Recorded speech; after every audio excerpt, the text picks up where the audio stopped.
What's up and welcome back to Oaklands. Today I have a special video for you. I'm gonna be going over important tips that I found while I was playing Oaklands to better your game. Now a little side note, this video is focused on beginners, so you may know some of these tips, so please no hate comments.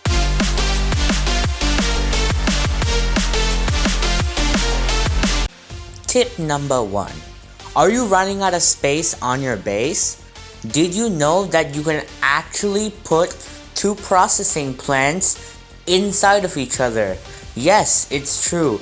As you can see, by using the move tool in build mode, you can position two structures to be physically inside each other. This works best when they're of the same tier, but as you can see, metal and industrial refinery and metal forge work perfectly fine. On to tip 2. Numero 2. Are you running out of space for your vehicle pads? Since they take up so much space, you can actually build them at an angle vertically.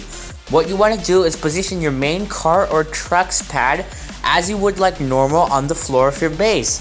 But the pads of trailers can be positioned at an angle in the air so that when they're spawned, they roll down the little angle and hit the ground and they're ready to go. Don't you just love it when they change game mechanics without telling anyone? Anyway, by fiddling with the angle a little bit and making it a little steeper, we can now get the trailer to drop pretty successfully. It's not as good as it was before, but I'm still not buying more land. Nice try, devs. Anyway, with that little rant aside, let's move on to tip number 3. Tip number 3. More than likely, you will end up buying every single version of the axe, including the wooden axe, steel axe, and tall steel axe. But most likely, you won't buy the intermediate version of pickaxe. So, start off with the rusty pickaxe, and trust me, it may be a little painful, but just save for that tall steel pickaxe, or tall steel pickaxe. There we go. And it's just not worth getting the intermediate pickaxe. Trust me, don't waste your $2,000. Just save for it. And while we're on that note, after you buy the saw, I see many people confused about what they're supposed to do next. And you're actually supposed to buy a sander so you can sand the whole tree down. And for metal, you have to buy a refinery and forge. Nothing, and I mean like less than 1% of the ores fit into the rusty refiner. So don't buy it, just save for metal. Trust me, it'll save you so much pain. You can go ahead and buy the rusty forge since you can resize the output of the refiner, but just don't buy the rusty refiner. And tip number 6 comes along with cars. Buy the floored putter. Honestly, you can buy all 4 cars in order, they're all pretty good. But just a little tip, when you move on and you can finally afford the grand barrow, don't delete your little barrow because that car actually goes faster than the grand barrow, so it's better for transport, and the cylinder obviously moves faster than all of them. And after you buy the grand barrow, buy the trailer.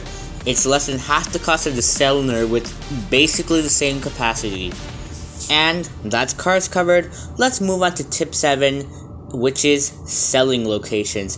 This is the biggest tip I can possibly give you out of this video. Don't sell ores right there. Do not sell in that little sell drop-off by the Oak Depot. If you want to sell ores, go to the junkyard, which I'm about to show you in a second. And the same disclaimer applies the other way. Don't sell wood at the junkyard because you get a lower rate for it. And as I mentioned previously, don't sell ores at the wood drop-off or the little cell drop-off by the Oak Depot. It's just not worth it. I mean, come on. You want the most bang for your buck? Go sell your ores at the junkyard. It even unloads automatically. And speaking of the junkyard, the little store you see nearby, well, it offers a little grabber for sale. This grabber allows you to grab multiple objects, and most of the community has very mixed opinions, but for me, just don't buy it, it's not worth it. And also FYI, if you ever delete your rusty putter, you can buy a replacement here for $50. So, That's it for the junkyard. Let's move on to the lighthouse. Tip number 7, 8. Oh, who am I kidding? I lost count a long time ago. Anyway, when you're at the lighthouse, the first thing I recommend you buy for just $500 is the property spawn location. You have probably felt the pain it was when you needed to reset because your car flipped over and then you realize you spawn back at world spawn. This will save you so much hassle. Just buy it. It's so cheap too. And while we're at the lighthouse, let's show you where the magic wand spawns. It spawns on that little windowsill, and as I'm about to discover soon, it also spawns on the second floor, which is great because it's much cheaper now, much more worth it, and I'm glad the devs made it easy to buy it. So as you can see, you just walk up to the second floor and there are tons of them lying around. They're so easy to find now. If you didn't know, they used to be a secret item before.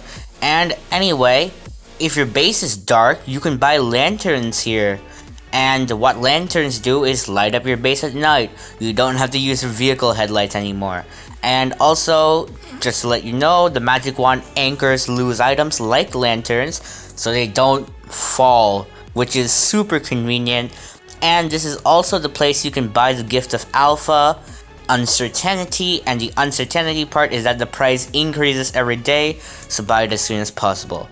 Once again, if you found this video helpful, like, subscribe, join my Discord, you know the usual, and thank you for watching.